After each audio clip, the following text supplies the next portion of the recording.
পবন যখন ছোট ছিল তার দাদা একদিন এসে বলল, আমি বড় হয়ে একদিন ডাক্তারি হব। পবন সে কথাটি শুনে মনে মনে ভাবলো, আমিও যদি বড় হয়ে ডাক্তার হতে পারি। কিন্তু পবন তার দাদার মতো পড়াশোনা ভালো ছিল না।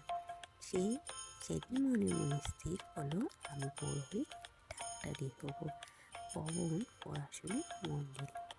সে স্কুলেও ভালো রেজাল্ট করলো, কলেজেও ভালো রেজাল্ট করলো, আর সে ডাক্তার পড়ার চান্সও পেল। আর সে ভালো একটি ডাক্তারও হলো। তার দাদা হলো বিজনেসম্যান। তার দাদা দেখার স্বপ্ন সে নিজের স্বপ্ন বানিয়ে পূরণ করলো।